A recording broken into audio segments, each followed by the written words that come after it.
Hi, everybody. Today we will be going over our presentation for factors affecting walking pace and heart rate. My name is Cassie, and I'm here with my team members, Jack and Sarah.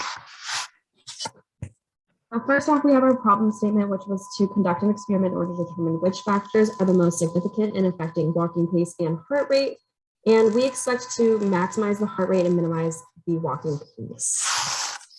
Then for our literature review from the first article we reviewed, we found that they suggested that carrying loads doesn't affect heart rate significantly, while walking does significantly affect heart rate. The next one that we looked at was a very similar experiment that we conducted looking at walking speeds and heart rate. And the factors that it was looking at was sex, age, and body composition. And this led us to include sex in our list of factors. And the last article discussed some other similar past studies with different factors, some which were the same as what we used. And they tested some similar factors to us and some different ones correlating to their hypotheses about the environment. So for our experiment, we chose to have seven different factors, the first being shoe type, with flip-flops being for the lower level and tennis shoes for the upper level. Next, we had load, and carrying no load was for the lower level, and carrying a 10-pound backpack was for the upper level.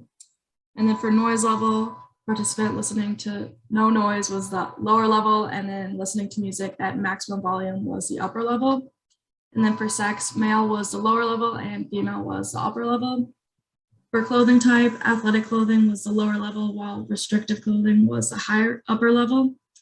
And distance, walking 0.1 miles was the lower level, and walking 0.25 miles was the upper level. And then for time of day, afternoon was for the lower level, with night being the lower level. And here was our actual experiment that we ran. We chose to do an 8-run regular fractional factorial due to its timeliness and the rule of thumb to keep it small. We had 2 response variables, the first being the heart rate measured in beats per minute, and the second being the actual walking pace measured in minutes per mile. All right, so taking a look at our normal probability plot of estimated effects for heart rate, the only factor we could determine to be significant was sex, which had a negative effect for males, meaning that males had a lower heart rate throughout the tests that we did. And moving on to our normal probability plot of estimated effects for pace, you can see once again, we determined that sex was a significant factor, with again, males having a negative effect.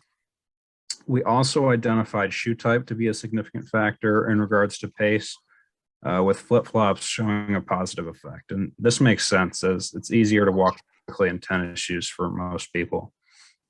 Moving on to this profile, you can see these significant factors highlighted in the boxes.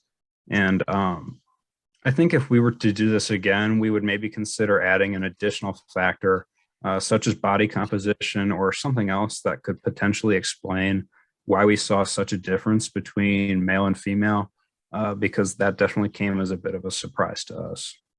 Thank you guys for watching, and let us know if you have any questions.